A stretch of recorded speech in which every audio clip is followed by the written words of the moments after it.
Stave 3, the second of the three spirits. Awaking in the middle of a prodigiously tough snore and sitting up in bed to get his thoughts together, Scrooge had no occasion to be told that the bell was again upon the stroke of 1. He felt that he was restored to consciousness in the right nick of time, for the especial purpose of holding a conference with the second messenger dispatched to him through Jacob Marley's intervention. But finding that he turned uncomfortably cold when he began to wonder which of his curtains this new spectre would draw back, he put them every one aside with his own hands, and lying down again, established a sharp lookout all round the bed. For he wished to challenge the spirit on the moment of its appearance, and did not wish to be taken by surprise and made nervous. Gentlemen of the free and easy sort, who plume themselves on being acquainted with a move or two, and being usually equal to the time of day, express the wide range of their capacity for adventure by observing that they are good for anything from pitch and toss to manslaughter, between which opposite extremes, no doubt, there lies a tolerably wide and comprehensive range of subjects. Without venturing for Scrooge quite as heartily as this, I don't mind calling on you to believe that he was ready for a good broad field of strange appearances, and that nothing between a baby and a rhinoceros would have astonished him very much. Now, being prepared for almost anything, he was not by any means prepared for nothing, and consequently, when the bell struck 1 and no shape appeared, he was taken with a violent fit of trembling. 5 minutes, 10 minutes, a quarter of an hour went by, yet nothing came. All this time he lay upon his bed, the very core and center of a blaze of ruddy light, which streamed upon it when the clock proclaimed the hour, and which, being only light, was more alarming than a dozen ghosts, as he was powerless to make out what it meant, or would be at, and was sometimes apprehensive that he might be at that very moment an interesting case of spontaneous combustion, without having the consolation of knowing it.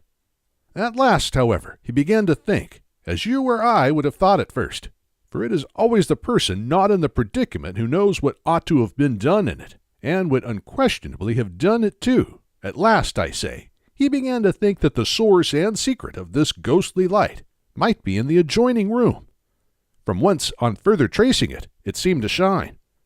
This idea taking full possession of his mind, he got up softly and shuffled in his slippers to the door.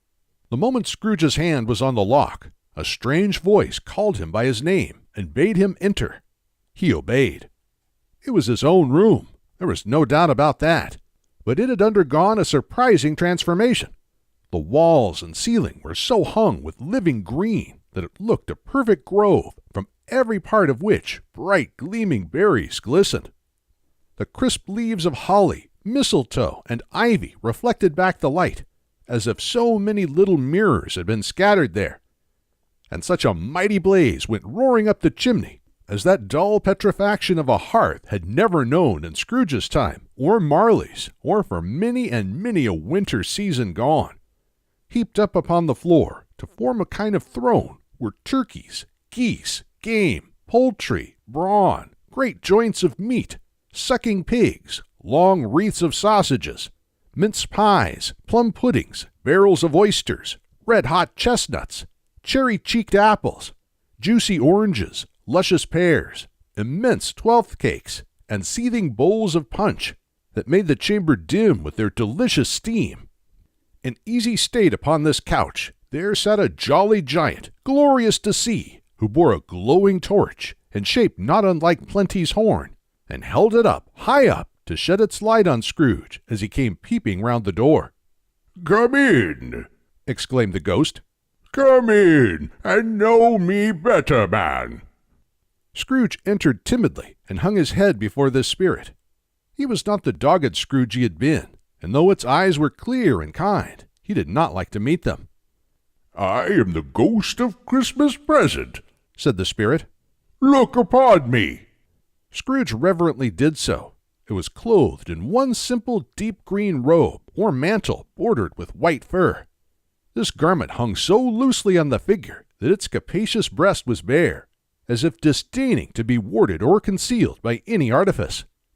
Its feet, observable beneath the ample folds of the garment, were also bare, and on its head it wore no other covering than a holly wreath set here and there with shining icicles. Its dark brown curls were long and free as its genial face, its sparkling eye, its open hand, its cheery voice, its unconstrained demeanor, and its joyful air. Girded round its middle was an antique scabbard, but no sword was in it, and the ancient sheath was eaten up with rust. "You have never seen the like of me before," exclaimed the spirit. "Never," Scrooge made answer to it. "Have never walked forth with the younger members of my family, meaning, for I am very young, my elder brothers born in these later years?" pursued the phantom. "I don't think I have," said Scrooge. "I'm afraid I have not. Have you had many brothers, Spirit?" "More than 1,800, said the ghost. "A tremendous family to provide for," muttered Scrooge. The ghost of Christmas Present rose. "Spirit," said Scrooge submissively, "conduct me where you will. I went forth last night on compulsion, and I learnt a lesson which is working now. Tonight, if you have aught to teach me, let me profit by it." touch my robe." Scrooge did as he was told, and held it fast. Holly, mistletoe, red berries, ivy, turkeys, geese, game, poultry, brawn, meat, pigs, sausages, oysters, pies, puddings, fruit, and punch all vanished instantly.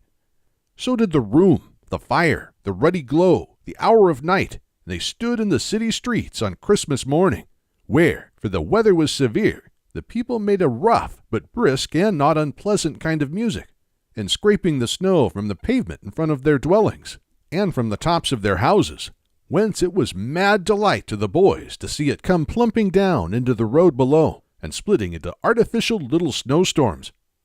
The house fronts looked black enough, and the windows blacker, contrasting with the smooth white sheet of snow upon the roofs, and with the dirtier snow upon the ground, which last deposit had been plowed up in deep furrows by the heavy wheels of carts and wagons, furrows that crossed and recrossed each other hundreds of times where the great streets branched off, and made intricate channels hard to trace in the thick yellow mud and icy water. The sky was gloomy, and the shortest streets were choked up with a dingy mist, half thawed, half frozen, whose heavier particles descended in a shower of sooty atoms, as if all the chimneys in Great Britain had, by one consent, caught fire, and were blazing away to their dear hearts' content. There was nothing very cheerful in the climate or the town, and yet was there an air of cheerfulness abroad that the clearest summer air and brightest summer sun might have endeavored to diffuse in vain. For the people who were shoveling away on the housetops were jovial and full of glee, calling out to one another from the parapets, and now and then exchanging a facetious snowball, better-natured missile far than many a wordy jest, laughing heartily if it went right, and not less heartily if it went wrong. The poulterers' shops were still half open, and the fruiterers were radiant in their glory. There were great, round, pot-bellied baskets of chestnuts, shaped like the waistcoats of jolly old gentlemen lolling at the doors, and tumbling out into the street in their apoplectic opulence. There were ruddy, brown-faced, broad-girthed Spanish onions, shining in the fatness of their growth like Spanish friars, and winking from their shelves in wanton slyness at the girls as they went by, and glanced demurely at the hung-up mistletoe. There were pears and apples, clustered high in booming pyramids. There were bunches of grapes, made in the shopkeeper's benevolence to dangle from conspicuous hooks, that people's mouths might water gratis as they passed. There were piles of filberts, mossy and brown, recalling in their fragrance ancient walks among the woods and pleasant shufflings ankle-deep through withered leaves. There were Norfolk biffins, squab and swarthy, setting off the yellow of the oranges and lemons, and in the great compactness of their juicy persons, urgently entreating and beseeching to be carried home in paper bags and eaten after dinner. The very gold and silver fish set forth among these choice fruits in a bowl, though members of a dull and stagnant-blooded race, appeared to know that there was something going on, and to a fish went gasping round and round their little world in slow and passionless excitement. The grocers, the grocers, nearly closed, with perhaps 2 shutters down, or 1, but through those gaps such glimpses. It was not alone that the scales descending on the counter made a merry sound, or that the twine and roller parted company so briskly, or that the canisters were rattled up and down like juggling tricks, or even that the blended scents of tea and coffee were so grateful to the nose, or even that the raisins were so plentiful and rare, the almonds so extremely white, the sticks of cinnamon so long and straight, the other spices so delicious, the candied fruits so caked and spotted with molten sugar as to make the coldest lookers-on feel faint and subsequently bilious. Nor was it that the figs were moist and pulpy, or that the French plums blushed in modest tartness from their highly decorated boxes, or that everything was good to eat and in its Christmas dress. But the customers were all so hurried and so eager in the hopeful promise of the day that they tumbled up against each other at the door, clashing their wicker baskets wildly, and left their purchases upon the counter, and came running back to fetch them, and committed hundreds of the like mistakes in the best humor possible, while the grocer and his people were so frank and fresh that the polished hearts with which they fastened their aprons behind might have been their own, worn outside for general inspection, and for Christmas daws to peck at if they chose. But soon the steeples called good people all to church and chapel, and away they came, flocking through the streets in their best clothes, and with their gayest faces. And at the same time there emerged from scores of by-streets, lanes, and nameless turnings, innumerable people, carrying their dinners to the bakers' shops. The sight of these poor revelers appeared to interest the spirit very much, for he stood with Scrooge beside him in a baker's doorway, and taking off the covers as their bearers passed, sprinkled incense on their dinners from his torch. And it was a very uncommon kind of torch, for once or twice when there were angry words between some dinner carriers who had jostled with each other, he shed a few drops of water on them from it, and their good humor was restored directly. For they said it was a shame to quarrel upon Christmas Day, and so it was. God love it, so it was. In time the bells ceased, and the bakers were shut up, and yet there was a genial shadowing forth of all these dinners and the progress of their cooking, in the thawed blotch of wet above each baker's oven, where the pavement smoked as if its stones were cooking too. "Is there a peculiar flavor in what you sprinkle from your torch?" asked Scrooge. There is, my own. "Would it apply to any kind of dinner on this day?" asked Scrooge. To any kindly given, to a poor one most. "Why to a poor one most?" asked Scrooge. Because it needs it most. "Spirit," said Scrooge after a moment's thought, "I wonder you, of all the beings in the many worlds about us, should desire to cramp these people's opportunities of innocent enjoyment." Aye, cried the spirit. "You would deprive them of their means of dining every 7th day, often the only day on which they can be said to dine at all," said Scrooge. "Wouldn't you?" aye, cried the spirit. "You seek to close these places on the 7th day," said Scrooge. "It comes to the same thing." I seek. exclaimed the spirit. "Forgive me if I'm wrong. It has been done in your name, or at least in that of your family," said Scrooge.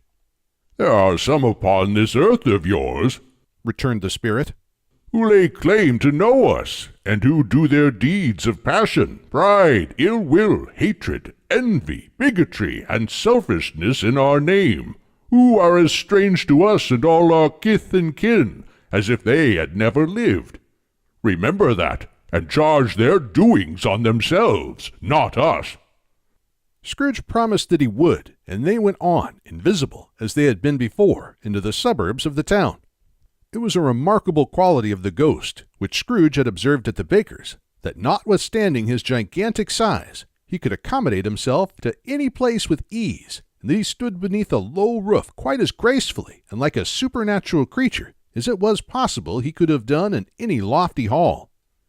And perhaps it was the pleasure the good spirit had in showing off this power of his, or else it was his own kind, generous, hearty nature, and his sympathy with all poor men, that led him straight to Scrooge's clerks. For there he went, and took Scrooge with him, holding to his robe, and on the threshold of the door the spirit smiled, and stopped to bless Bob Cratchit's dwelling with the sprinklings of his torch. Think of that! Bob had but 15 bob a week himself. He pocketed on Saturdays but 15 copies of his Christian name, and yet the ghost of Christmas present blessed his 4-roomed house. Then up rose Mrs. Cratchit, Cratchit's wife, dressed out but poorly in a twice-turned gown, but brave in ribbons, which are cheap and make a goodly show for sixpence, and she laid the cloth, assisted by Belinda Cratchit, second of her daughters, also brave in ribbons, while Master Peter Cratchit plunged a fork into the saucepan of potatoes, and getting the corners of his monstrous shirt-collar, Bob's private property conferred upon his son and heir in honor of the day, into his mouth, rejoiced to find himself so gallantly attired, and yearned to show his linen in the fashionable parks. And now 2 smaller Cratchits, boy and girl, came tearing in, screaming that outside the baker's they had smelt the goose, and known it for their own, and basking in luxurious thoughts of sage and onion. These young Cratchits danced about the table, and exalted Master Peter Cratchit to the skies, while he, not proud although his collars nearly choked him, blew the fire until the slow potatoes bubbling up knocked loudly at the saucepan lid to be let out and peeled. "What has ever got your precious father, then?" said Mrs. Cratchit. "And your brother, Tiny Tim? And Martha, what is late last Christmas Day by half an hour?" "Here's Martha, mother," said a girl, appearing as she spoke. "Here's Martha, mother," cried the 2 young Cratchits. "Hurrah! There's such a goose, Martha." "Why, bless your heart alive, my dear, how late you are," said Mrs. Cratchit, kissing her a dozen times, and taking off her shawl and bonnet for her with officious zeal. "We'd a deal of work to finish up last night," replied the girl, "and had to clear away this morning, mother." "Well, never mind so long as you are come," said Mrs. Cratchit. "Sit ye down before the fire, my dear, and have a warm, Lord bless ye."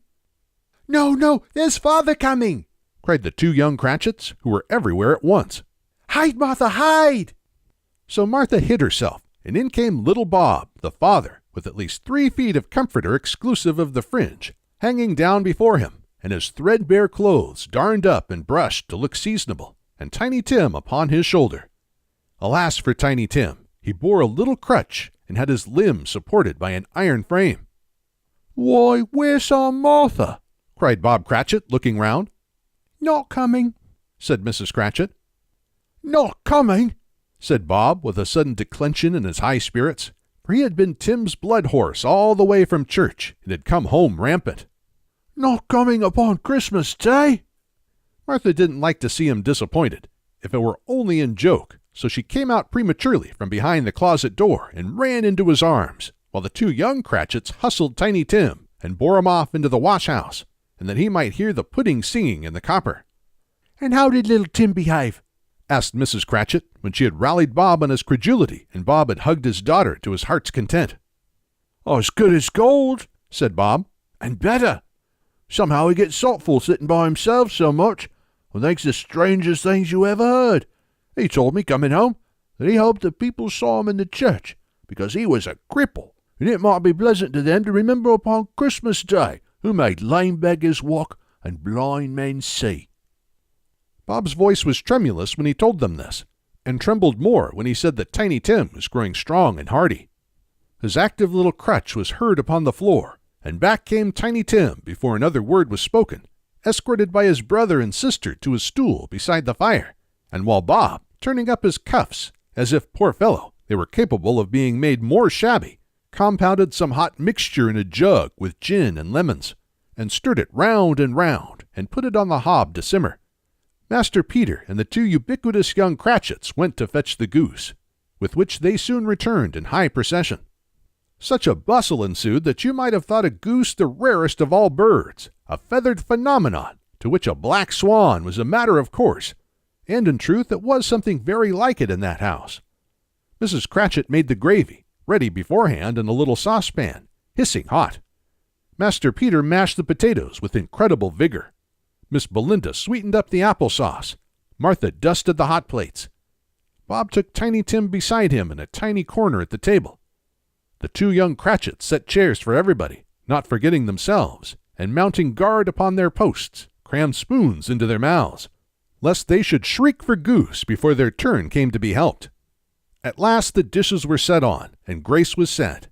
It was succeeded by a breathless pause, as Mrs. Cratchit, looking slowly all along the carving knife, prepared to plunge it in the breast, but when she did, when the long-expected gush of stuffing issued forth, one murmur of delight arose all round the board, and even Tiny Tim, excited by the two young Cratchits, beat on the table with the handle of his knife and feebly cried, "Hurrah!" There never was such a goose. Bob said he didn't believe there ever was such a goose cooked. Its tenderness and flavor, size and cheapness were the themes of universal admiration. Eked out by the applesauce and mashed potatoes, it was a sufficient dinner for the whole family indeed, as Mrs. Cratchit said with great delight, surveying one small atom of a bone upon the dish. They hadn't ate it all at last, yet every one had had enough, and the youngest Cratchits in particular were steeped in sage and onion to the eyebrows.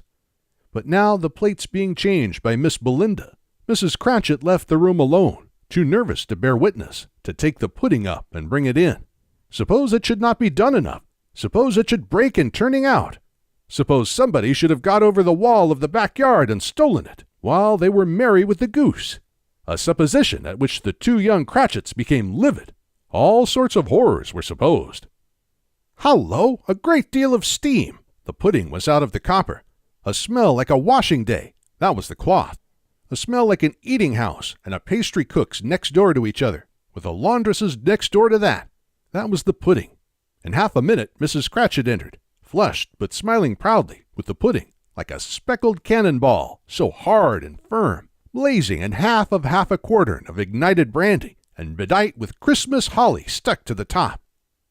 Oh, a wonderful pudding, Bob Cratchit said, and calmly too, that he regarded it as the greatest success achieved by Mrs. Cratchit since their marriage.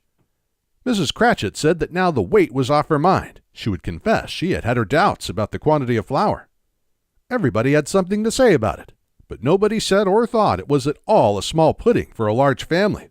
It would have been flat heresy to do so. Any Cratchit would have blushed to hint at such a thing. At last the dinner was all done, the cloth was cleared, the hearth swept, and the fire made up. The compound in the jug being tasted and considered perfect, apples and oranges were put upon the table, and a shovelful of chestnuts on the fire. Then all the Cratchit family drew round the hearth, in what Bob Cratchit called a circle, meaning half a one, and at Bob Cratchit's elbow stood the family display of glass, 2 tumblers, and a custard cup without a handle. These held the hot stuff from the jug, however, as well as golden goblets would have done, and Bob served it out with beaming looks, while the chestnuts on the fire sputtered and crackled noisily. Then Bob proposed, "A Merry Christmas to us all, my dears! God bless us!" which all the family re-echoed. "God bless us, every one," said Tiny Tim, the last of all. He sat very close to his father's side, upon his little stool. Bob held his withered little hand in his, as if he loved the child, and wished to keep him by his side, and dreaded that he might be taken from him. "Spirit," said Scrooge, with an interest he had never felt before, "tell me if Tiny Tim will live." I see a vacant seat, replied the ghost, in the poor chimney corner, and a crutch without an owner, carefully preserved. If these shadows remain unaltered by the future, the child will die." "No, no," said Scrooge. "Oh, no, kind spirit, say he will be spared." If these shadows remain unaltered by the future, none other of my race, returned the ghost, will find him here. What then? If he be like to die, he had better do it, and decrease the surplus population. Scrooge hung his head to hear his own words quoted by the spirit, and was overcome with penitence and grief. "Man," said the ghost, "if man you be in heart, not adamant, forbear that wicked cant until you have discovered what the surplus is, and where it is. Will you decide what men shall live, what men shall die? It may be that in the sight of heaven you are more worthless and less fit to live than millions like this poor man's child. O God, to hear the insect on the leaf pronouncing on the too much life among his hungry brothers in the dust." Scrooge bent before the ghost's rebuke, and trembling cast his eyes upon the ground, but he raised them speedily on hearing his own name. "Mr. Scrooge," said Bob, "I'll give you Mr. Scrooge, the founder of the feast." "The founder of the feast, indeed!" cried Mrs. Cratchit, reddening. "I wish I had him here. I'd give him a piece of my mind to feast upon, and I hope he'd have a good appetite for it." My dear, said Bob, the children, Christmas Day.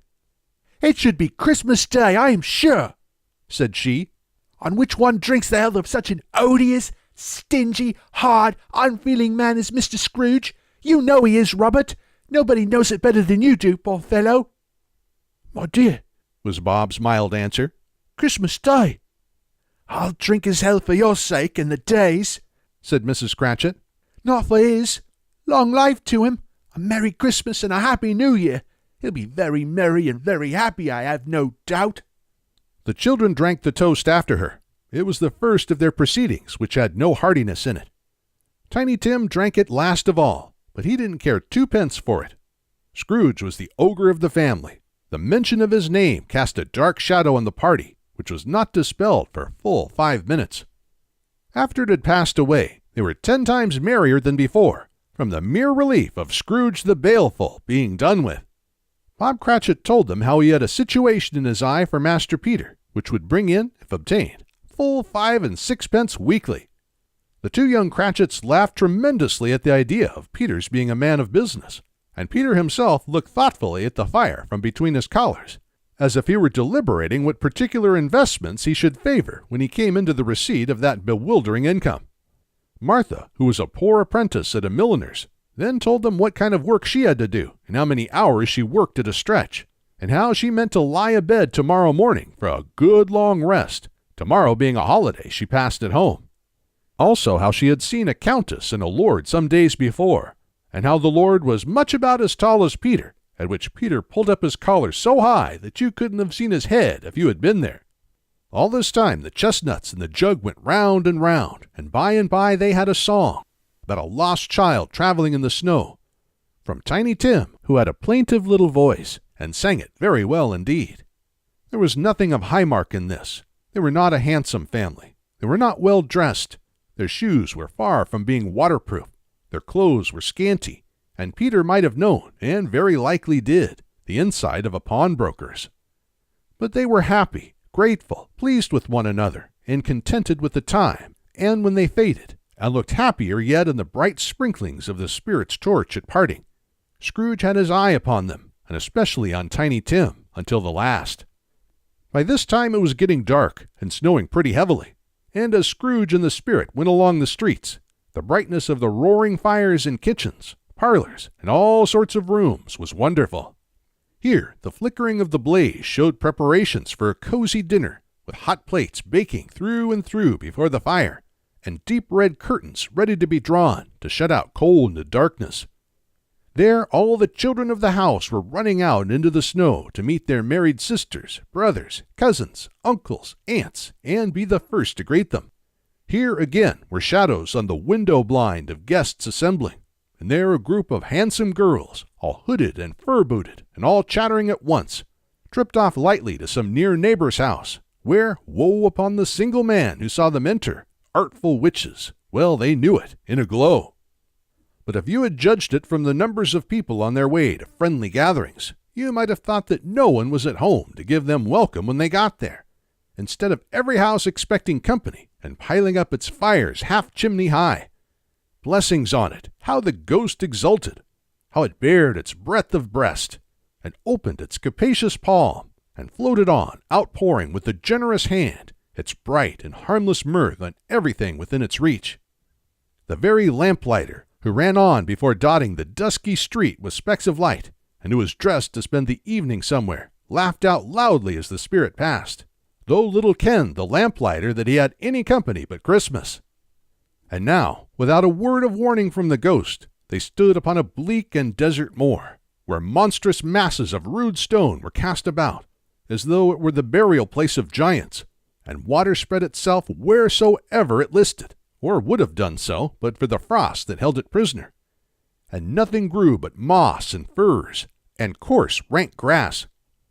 Down in the west the setting sun had left a streak of fiery red, which glared upon the desolation for an instant, like a sullen eye, and frowning lower, lower yet, was lost in the thick gloom of darkest night. "What place is this?" asked Scrooge.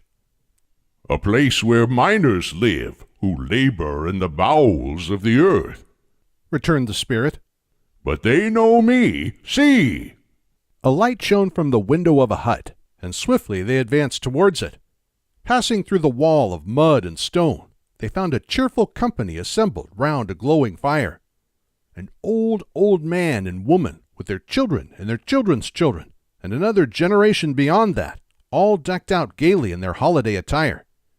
The old man, in a voice that seldom rose above the howling of the wind upon the barren waste, was singing them a Christmas song.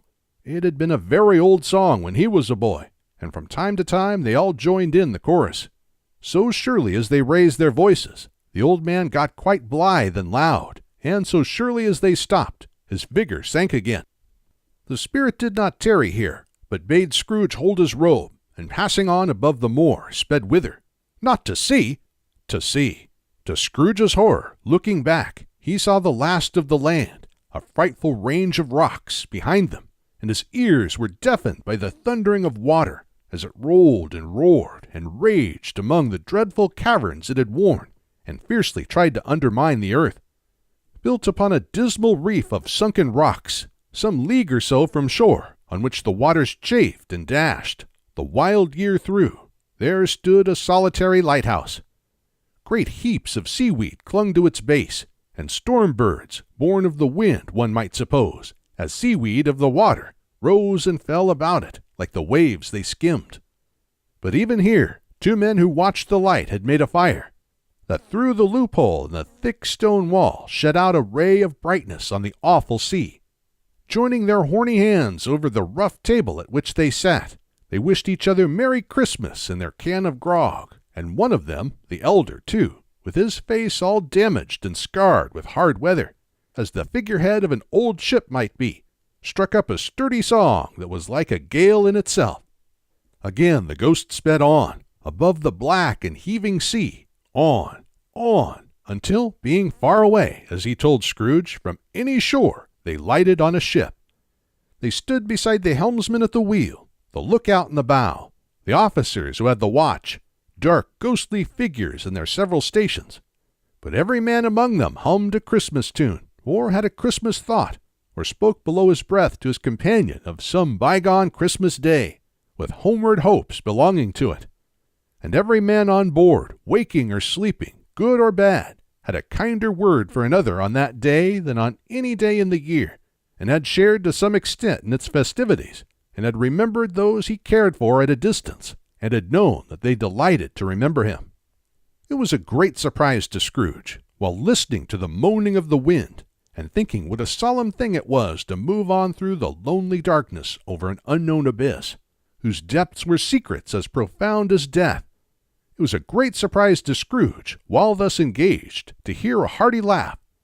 It was a much greater surprise to Scrooge to recognize it as his own nephew's, and to find himself in a bright, dry, gleaming room, with the spirit standing smiling by his side, and looking at that same nephew with approving affability. "Ha ha ha!" laughed Scrooge's nephew. "Ha ha ha ha! If you should happen, by any unlikely chance, to know a man more blessed in a laugh than Scrooge's nephew, all I can say is, I should like to know him too. Introduce him to me, and I'll cultivate his acquaintance. It is a fair, even-handed, noble adjustment of things, that while there is infection and disease and sorrow, there is nothing in the world so irresistibly contagious as laughter and good humor. When Scrooge's nephew laughed in this way, holding his sides, rolling his head, and twisting his face into the most extravagant contortions, Scrooge's niece, by marriage, laughed as heartily as he, and their assembled friends, being not a bit behindhand, roared out lustily. "He said that Christmas was a humbug, as I live!" cried Scrooge's nephew. "He believed it, too." "More shame for him, Fred," said Scrooge's niece indignantly. Bless those women, they never do anything by halves. They were always in earnest. She was very pretty, exceedingly pretty, with a dimpled, surprised-looking capital face, a ripe little mouth that seemed made to be kissed, as no doubt it was, all kinds of good little dots about her chin that melted into one another when she laughed, and the sunniest pair of eyes you ever saw in any little creature's head. Altogether, she was what you would have called provoking, you know, but satisfactory, too. Oh, perfectly satisfactory. He's a comical old fellow, said Scrooge's nephew. That's the truth, and not so pleasant as he might be. However, his offences carry their own punishment, and I have nothing to say against him. I'm sure he's very rich, Fred, hinted Scrooge's niece. At least you always tell me so. What of that, my dear? Said Scrooge's nephew. His wealth is of no use to him. He don't do any good with it. He don't make himself comfortable with it. He hasn't the satisfaction of thinking that he's ever going to benefit us with it. I have no patience with him, observed Scrooge's niece. Scrooge's niece's sisters and all the other ladies expressed the same opinion. Oh, I have, said Scrooge's nephew. I am sorry for him. I couldn't be angry with him if I tried. Who suffers by his ill whims? Himself, always. Here he takes it into his head to dislike us, and he won't come and dine with us. What's the consequence? He don't lose much of a dinner. Indeed, I think he loses a very good dinner, interrupted Scrooge's niece. Everybody else had said the same, and they must be allowed to have been competent judges, because they had just had dinner and, with the dessert upon the table, were clustered round the fire by lamplight. Well, I am very glad to hear it, said Scrooge's nephew, because I haven't any great faith in these young housekeepers. What do you say, Topper? Topper had clearly got his eye upon one of Scrooge's niece's sisters, for he answered that a bachelor was a wretched outcast who had no right to express an opinion on the subject, whereat Scrooge's niece's sister, the plump one with the lace tucker, not the one with the roses, blushed. Do go on, Fred, said Scrooge's niece, clapping her hands. He never finishes what he begins to say. He is such a ridiculous fellow. Scrooge's nephew revelled in another laugh, and as it was impossible to keep the infection off, though the plump sister tried hard to do it with aromatic vinegar, his example was unanimously followed. I was only going to say, said Scrooge's nephew, that the consequence of his taking a dislike to us and not making merry with us is, as I think, that he loses some pleasant moments, which could do him no harm. I am sure he loses pleasanter companions than he can find in his own thoughts, either in his mouldy old office or his dusty chambers. I mean to give him the same chance every year, whether he likes it or not, for I pity him. He may rail at Christmas till he dies, but he can't help thinking better of it. I defy him. If he finds me going there in good temper year after year, and saying, Uncle Scrooge, how are you? If it only puts him in the vein to leave his poor clerk £50, that's something, and I think I shook him yesterday. It was their turn to laugh now, at the notion of his shaking Scrooge, but being thoroughly good-natured, and not much caring what they laughed at, so that they laughed at any rate, he encouraged them in their merriment, and passed the bottle joyously. After tea they had some music, for they were a musical family, and knew what they were about when they sung a glee or catch, I can assure you, especially Topper, who could growl away in the bass like a good one, and never swell the large veins in his forehead, or get red in the face over it.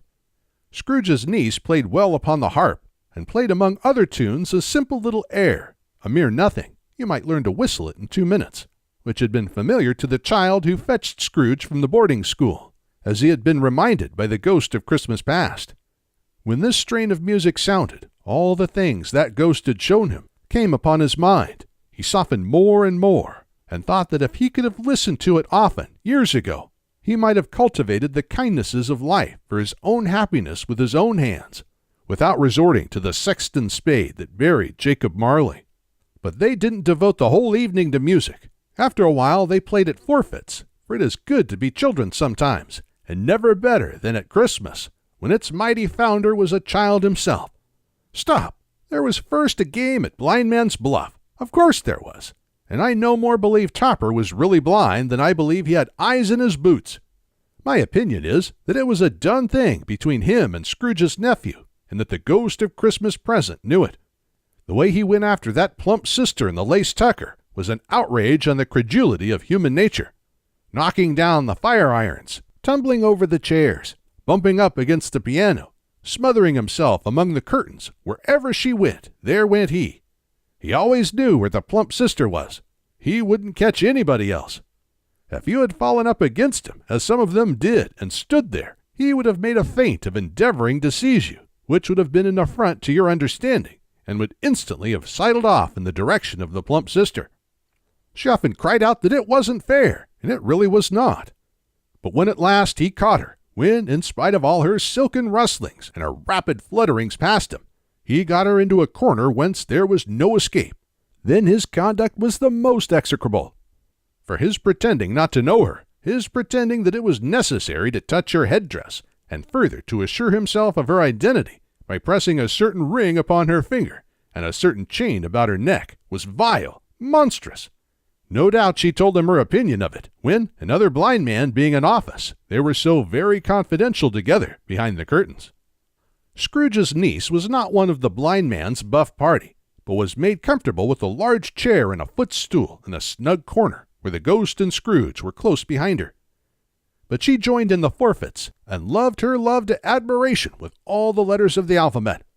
Likewise, at the game of how, when, and where, she was very great, and to the secret joy of Scrooge's nephew, beat her sisters hollow, though they were sharp girls too, as Topper could have told you. There might have been 20 people there, young and old, but they all played, and so did Scrooge, for, wholly forgetting in the interest he had in what was going on, that his voice made no sound in their ears. He sometimes came out with his guess quite loud, and very often guessed right, too, for the sharpest needle, best Whitechapel, warranted not to cut in the eye, was not sharper than Scrooge, blunt as he took it in his head to be. The ghost was greatly pleased to find him in this mood, and looked upon him with such favor that he begged like a boy to be allowed to stay until the guests departed. But this, the spirit said, could not be done. "Here's a new game," said Scrooge. "1/2 hour, spirit, only one." It was a game called Yes and No, where Scrooge's nephew had to think of something, and the rest must find out what, he only answering to their questions yes or no, as the case was. The brisk fire of questioning to which he was exposed elicited from him that he was thinking of an animal, a live animal, rather a disagreeable animal, a savage animal, an animal that growled and grunted sometimes, and talked sometimes, and lived in London, and walked about the streets, and wasn't made a show of, and wasn't led by anybody, and didn't live in a menagerie, and was never killed in a market, and was not a horse, or an ass, or a cow, or a bull, or a tiger, or a dog, or a pig, or a cat, or a bear. At every fresh question that was put to him, the nephew burst into a fresh roar of laughter, and was so inexpressibly tickled that he was obliged to get up off the sofa and stamp. At last the plump sister, falling into a similar state, cried out, "I have found it out. I know what it is, Fred. I know what it is." "What is it?" cried Fred. "It's your Uncle Scrooge." Which it certainly was. Admiration was the universal sentiment, though some objected that the reply to, "Is it a bear?" ought to have been yes, inasmuch as an answer in the negative was sufficient to have diverted their thoughts from Mr. Scrooge, supposing they had ever had any tendency that way. "He has given us plenty of merriment, I am sure," said Fred, "and it would be ungrateful not to drink his health. Here's a glass of mulled wine ready to our hand at the moment, and I say, Uncle Scrooge." "Well, Uncle Scrooge," they cried. "A Merry Christmas and a Happy New Year to the old man, whatever he is," said Scrooge's nephew. "He wouldn't take it from me, but he may have it nevertheless. Uncle Scrooge!" Uncle Scrooge had imperceptibly become so gay and light of heart that he would have pledged the unconscious company in return, and thanked them in an inaudible speech, if the ghost had given him time. But the whole scene passed off on the breath of the last word spoken by his nephew, and he and the spirit were again upon their travels. Much they saw, and far they went, and many homes they visited, but always with a happy end. The spirits stood beside sick beds, and they were cheerful, on foreign lands, and they were close at home, by struggling men, and they were patient in their greater hope, by poverty, and it was rich. In almshouse, hospital, and jail, in misery's every refuge, where vain man in his little brief authority had not made fast the door and barred the spirit out, he left his blessing and taught Scrooge his precepts. It was a long night, if it were only a night, but Scrooge had his doubts of this, because the Christmas holidays appeared to be condensed into the space of time they passed together.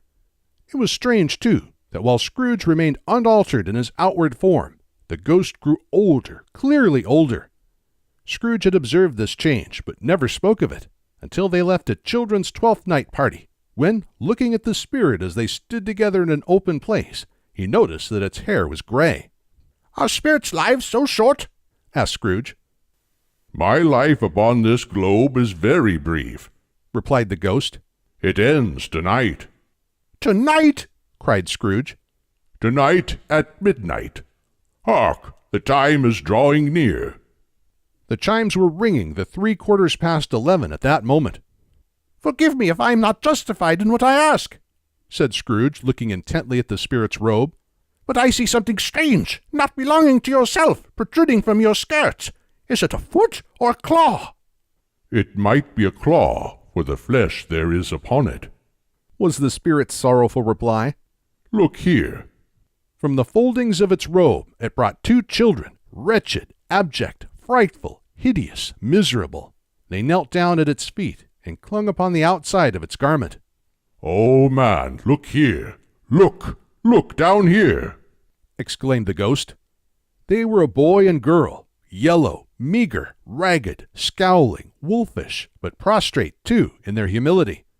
Where graceful youth should have filled their features out and touched them with its freshest tints, a stale and shriveled hand, like that of age, had pinched and twisted them and pulled them into shreds. Where angels might have sat enthroned, devils lurked and glared out menacing. No change, no degradation, no perversion of humanity in any grade through all the mysteries of wonderful creation, as monsters half so horrible and dread. Scrooge started back, appalled. Having them shown to him in this way, he tried to say they were fine children, but the words choked themselves, rather than be parties to a lie of such enormous magnitude. Spirit, are they yours?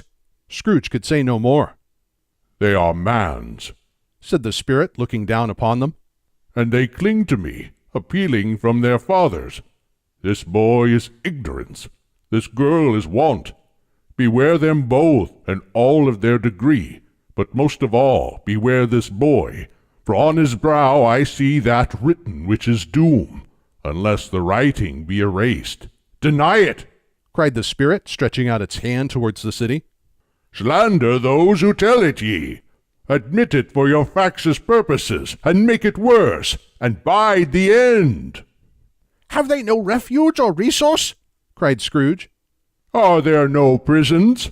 Said the spirit, turning on him for the last time with his own words. Are there no workhouses? The bell struck 12. Scrooge looked about him for the ghost, and saw it not. As the last stroke ceased to vibrate, he remembered the prediction of old Jacob Marley, and lifting up his eyes beheld a solemn phantom, draped and hooded, coming like a mist upon the ground towards him.